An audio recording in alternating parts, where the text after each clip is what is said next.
భాగస్వామ్యంతో future university అందిస్తున్న ఈ అద్భుత కోర్స్ కేవలం 180 మందికి మాత్రమే లభించే అరుదైన అవకాశం. ప్రభుజీ కర్మ సిద్ధాంతం అన్నారు కదా, అసలు కర్మ సిద్ధాంతం అంటే ఏంటి ప్రభుజీ? ఏం చెప్తోంది అసలు? మనం చెయ్యంది మనకి రాదు, మనం చేసింది తప్పకుండా మనకు వస్తుంది. ఇదే కర్మ సిద్ధాంతం. Every action has equal and opposite reaction. Okay okay. ఇలా అయితే ఈ లా ఉందో అదే కర్మ సిద్ధాంతం. అంటే నువ్వు చేసింది ఏదైనా సరే ఆ యొక్క ఫలితం నుంచి తప్పించుకోలేవు. తర్వాత ఏదైతే నువ్వు చేసావో దాని నుంచి తప్పించుకోలేవు.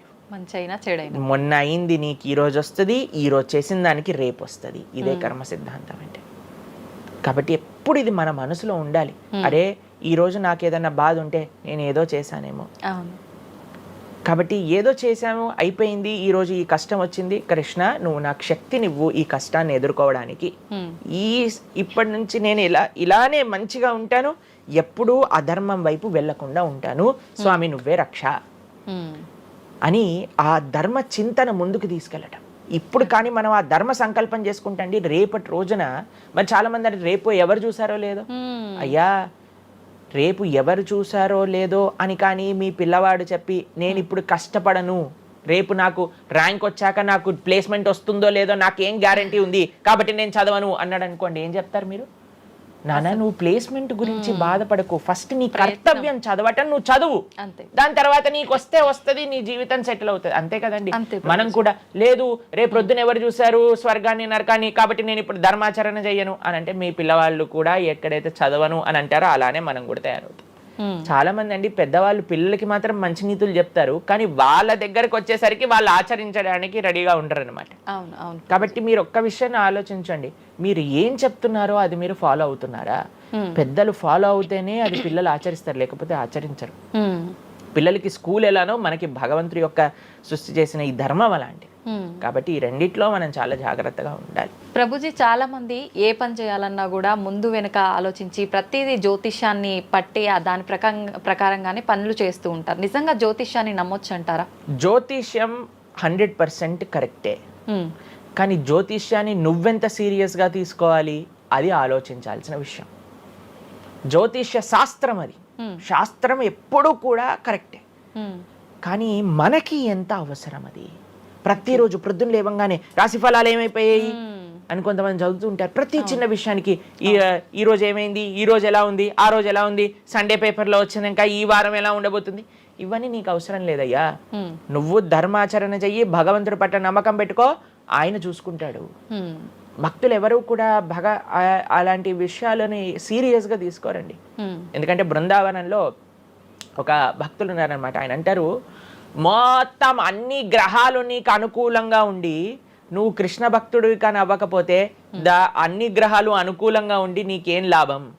తర్వాత అంటాడు, అన్ని గ్రహాలు ప్రతికూలంగా ఉండి కానీ నువ్వు కృష్ణ భక్తుడు అయితే ఏవి నిన్ను ఏం చేయలేవు. ఎందుకంటే భగవంతుడు అలాంటి రక్షణ ఇస్తాడనమాట మనకి.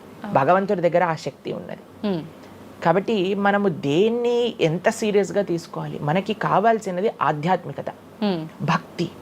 భగవంతుడి గురించి విన్నామా, భాగవత రామాయణాదులు శ్రవణం చేశామా, స్వామికి ఆరాధన చేసుకున్నామా, ఆలయానికి వెళ్ళామా, గోసేవ చేశామా, ధార్మికంగా ఉన్నామా, ఎవరికి ఏం చెడు చేయలేదా, మంచి అందరి గురించి కూడా మంచి ఆలోచిస్తున్నామా, ఒకళ్ళతో మంచిగా మాట్లాడుతున్నామా, ఎవరికి చెడు చేయట్లేదా, ఇంతవరకు నీ ఆలోచన ఉంటే సరిపోతుందండి.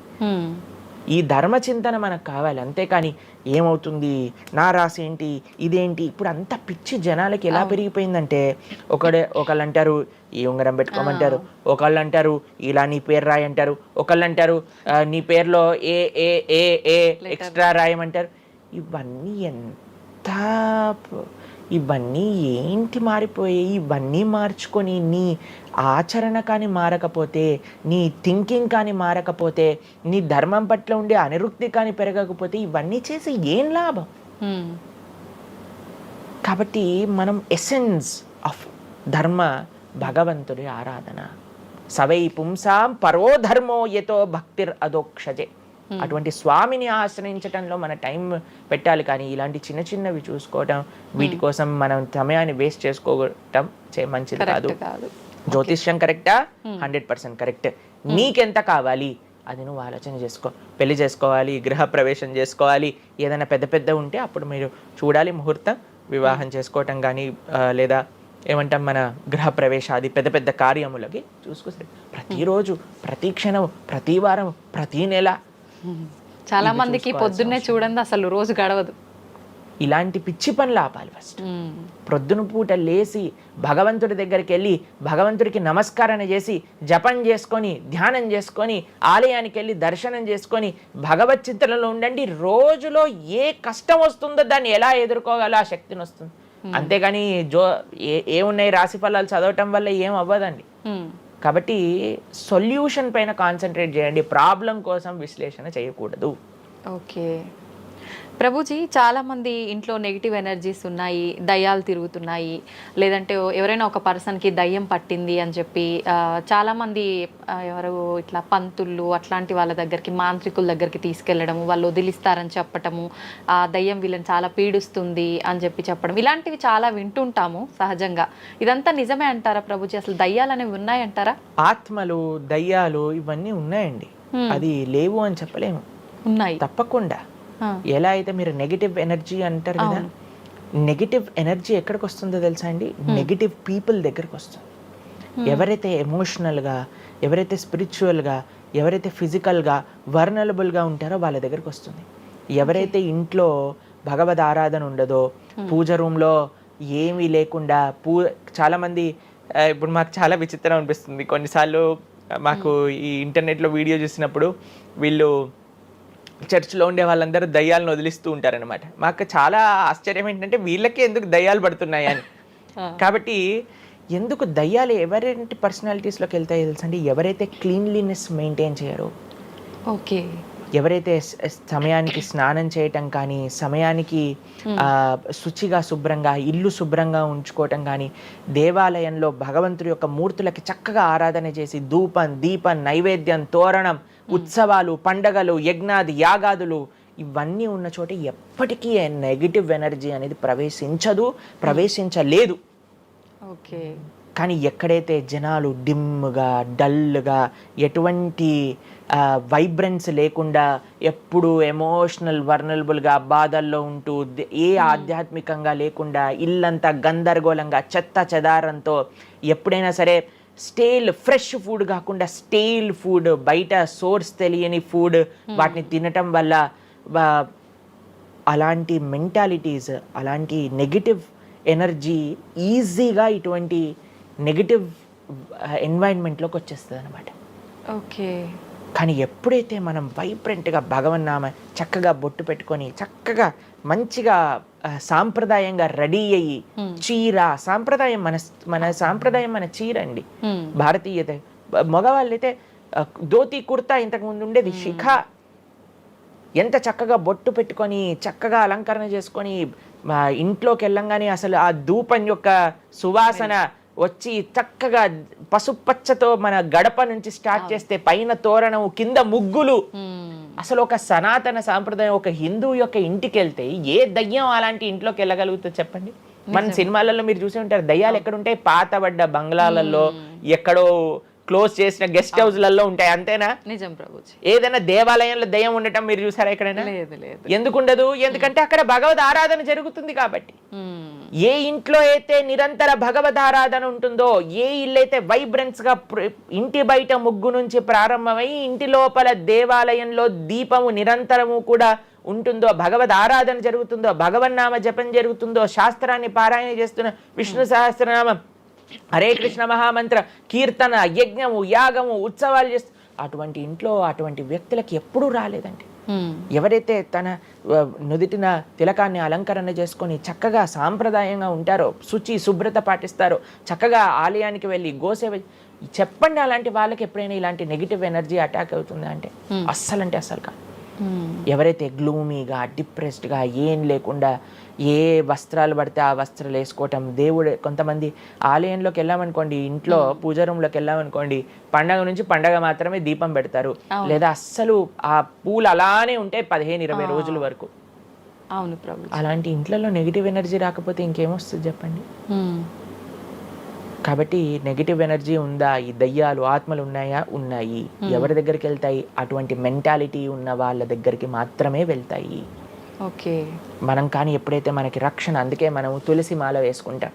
తులసి మాల ఇప్పుడు చూడండి, మేము నరసింహ కవచాన్ని ధరించామన్నమాట. ఇవన్నీ నరసింహ ఆరాధన, నరసింహ కవచాన్ని ఎప్పుడైతే మనం చేస్తామో, ఎప్పుడైతే మనం భగవన్నామ స్మరణ చేస్తామో, తులసి మాల ధరించాలి. తులసి మాల చాలా మంది ఇప్పుడు ధరిస్తున్నారు కానీ నియమాలను పాటించట్లేదు.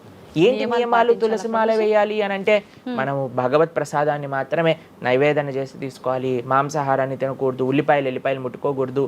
ఇవన్నీ కూడా నెగిటివ్ థింగ్స్ అన్నమాట. తామసిక రాజసికమైన విషయాలు. కాబట్టి ఇవి చక్కగా ఇవన్నీ మానేసామనుకోండి. తులసిమాల ధరించడం అంటే ఏంటి అంటే చూపిస్తున్నాం అనమాట, మా దగ్గర ఎటువంటి తామసిక రాజసిక ప్రవృత్తులు లేవు, మేము సిద్ధ సాత్విక ప్రవృత్తిలో ఉన్నాం. దయ్యం అక్కడ నుంచి వచ్చింది కూడా యూటర్న్ తీసుకొని వెళ్ళిపోతుంది అన్నమాట ఇవి చూడంగానే. కాబట్టి అది చాలా ముఖ్యం. ఎప్పుడైతే మన ఆచరణ బాగుంటుందో, ఎప్పుడైతే మనం ధార్మికంగా ఉంటామో, ఎప్పుడైతే భగవద్భక్తులై ఉంటామో, ఏ నెగిటివ్ ఎనర్జీ మనల్ని ఏం చేయలేదు. ఓకే, మొత్తానికి ఉన్నాయి దయ్యాలు, ఉన్నాయి, జాగ్రత్త.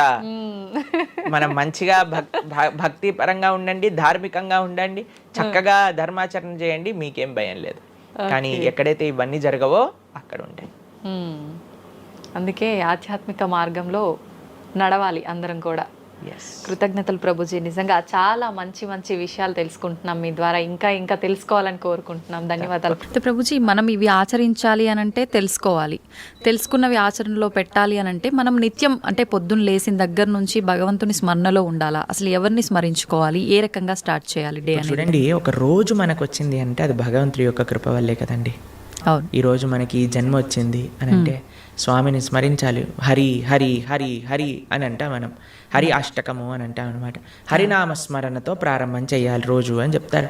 భగవంతుడికి, మన ఆచార్యులకి, గురువులకి అందరికీ ఒకసారి నమస్కారం చేసుకోవాలి. పృథ్వీని నమస్కరించాలి, ఎందుకంటే ఆవిడ మన జనని. కానీ ఆవిడ మనల్ని భరిస్తుంది కదండి. మనం ప్రతిరోజు అడుగు పెడుతూ ఉంటాం పృథ్వీ పైన, వివిధ రకములైన కృత్యములు చేస్తూ ఉంటాం అనమాట. కాబట్టి ఫస్ట్ లేవంగానే, ఎంతమందికి అలవాటు ఉందో లేదో తెలియదు కానీ ఫస్ట్ లేవంగానే భూమాతను స్మృశించాలి. శ్లోకములు ఉన్నాయండి, శ్లోకములు నేర్చుకోగలిగితే నేర్చుకోండి. కానీ ఆ భావన, అమ్మా నీ పైన అడుగు పెడుతున్నాను కదా, మమ్మల్ని క్షమించు, మమ్మల్ని రక్షించు అనే ఒక భావనతో మనము నేలని స్పృశించి నమస్కరించుకోగలిగితే అది చాలా అద్భుతమైన విషయం అనమాట. దాని తర్వాత మనం భగవంతుని స్మరించి పృథ్వీని స్పృశించి నమస్కరించుకొని మన గురువులకి, ఆచార్యులకి నమస్కారం చేసుకొని, మీకు ఒక విషయం చెప్తాను. అన్నిటికంటే ముందు 2 అక్షరాలతో ప్రారంభమయ్యేది రోజు పూర్వకాలంలో, హరి అని. ఇప్పుడు కూడా 2 అక్షరాలతో ప్రారంభం అవుతుంది, కాఫీ అని. కరెక్ట్. కాఫీ అనకుండా పక్కన పెట్టి హరి అనటంలో నిద్ర లేవాలి. ఓకే, నిద్ర లేచిన వెంటనే స్నానం ఆచరించాలి. మీకు ఒక విషయం తెలుసా అండి, స్నానం అనేది సనాతన ధర్మంలో చాలా ముఖ్యమైన విషయం. మనము చాలామందికి అర్థం కాదండి, స్నానం లేకుండానే రోజును ప్రారంభం చేసేయటము, వంటింట్లోకి వెళ్ళిపోవటము, తర్వాత టిఫిన్ చేసేయటము, ఇలాంటివన్నీ చేస్తూ ఉంటారు. చాలా పెద్ద తప్పది. మనం ప్రొద్దున లేవంగానే భగవంతుని స్మరించుకొని ముందు చేయవలసింది స్నానము. స్నానంలో కూడా గంగే చ యమునే చైవ గోదావరి సరస్వతి నర్మదే సింధు కావేరి జలేస్మిన్ సన్నిధిం కురు, అన్ని నదులను కూడా గంగా జలమును, యమునా జలమును మనం స్మరించుకొని స్నానం ఆచరించాలి. మీకు ఇంకొక విషయం చెప్తాను, చాలామందికి తెలియని విషయం. మన ధర్మం మనకి చెప్తుంది, స్నానం ఆచరించేటప్పుడు వస్త్రం లేకుండా స్నానం ఆచరించకూడదు. మనము ఒక బట్ట కట్టుకొని స్నానం చేయాలి. అది ఆ నీటికి, ఆ దేవతకి మనం ఇచ్చే గౌరవం అన్నమాట. ఓకే, కాబట్టి స్నానం ఆచరించేటప్పుడు అపవిత్ర పవిత్రోవ సర్వావస్థాన్ గతోపివ యత్స్మరేత్ పుండరీకాక్షం సబాహ్యాభ్యంతర శుచి పుండరీకాక్ష పుండరీకాక్ష పుండరీకాక్షాయ నమః. శ్రీ విష్ణు శ్రీ విష్ణు శ్రీ విష్ణు భగవన్నామ. ప్రొద్దున లేచినప్పటి నుంచి భగవన్న, స్నానం ఆచరించేటప్పుడు భగవన్న, భగవంతుడి ముందుకెళ్ళి భగవన్న, రోజంతా భగవన్న. ఎంత మనము భగవంతుడి యొక్క నామంతో మనము కనెక్షన్లో ఉన్నామనుకోండి, అంత మనకి స్పిరిచువల్ ఎనర్జీతో మనం రీఛార్జ్ అయిపోతాం అనమాట. మనకు ఆ స్ట్రెంగ్త్ వస్తుంది. మన రోజులో ఉండే ఆ ఒడిదుడుకులు అన్నీ ఉంటాయి కదండి, వాటన్నిటిని ఎదుర్కొనే ఒక శక్తి మనకి భగవన్నామస్మరణతో వస్తుందన్నమాట.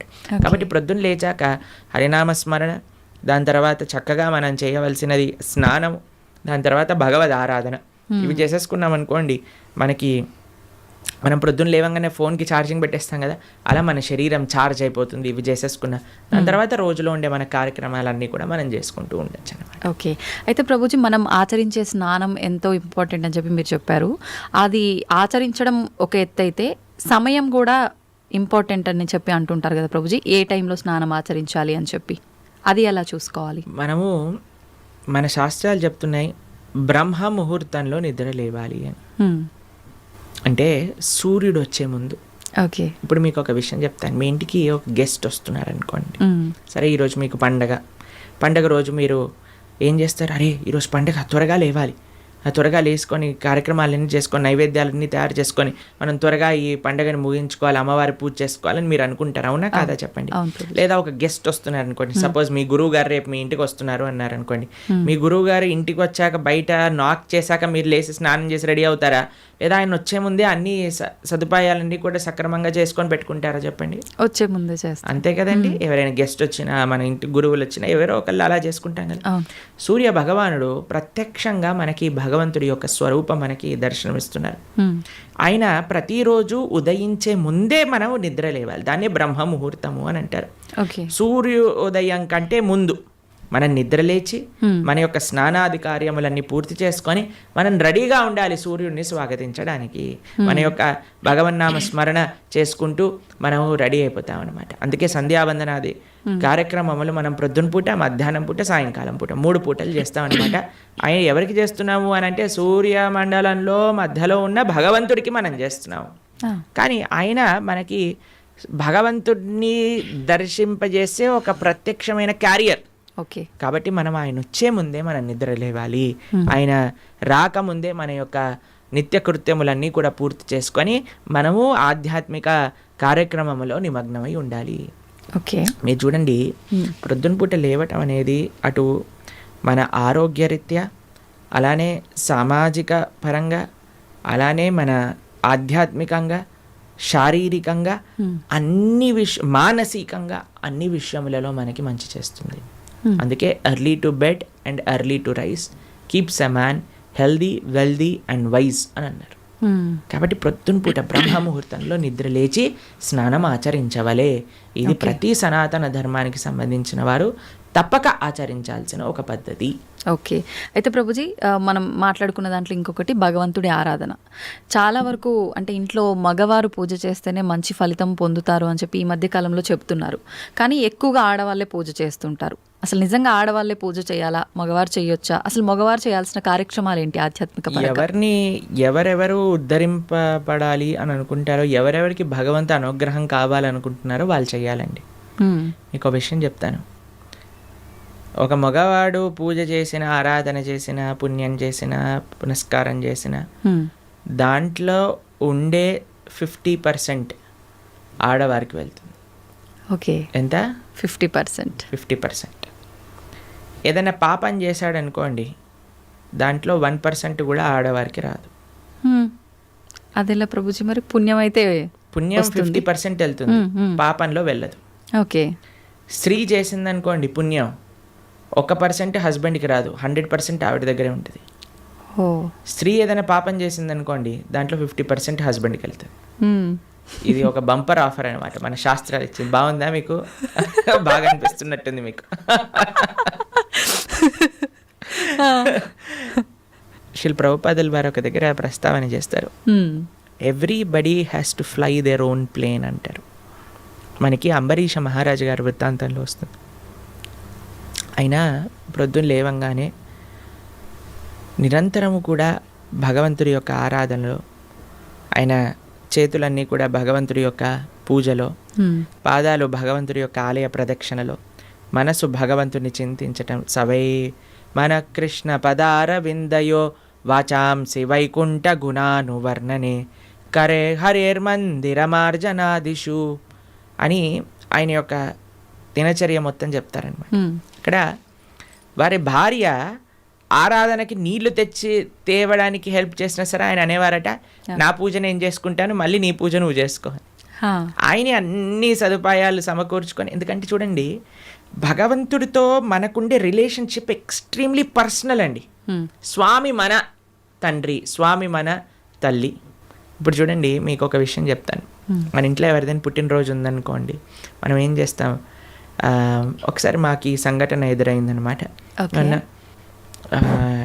నేను మా తమ్ముడు కలిసి మా అమ్మగారికి గిఫ్ట్ ఇవ్వాలి అంటే మా తమ్ముడు అన్నారు, నువ్వు నీ గిఫ్ట్ ఇవ్వు, నేను నా గిఫ్ట్ ఇస్తాను.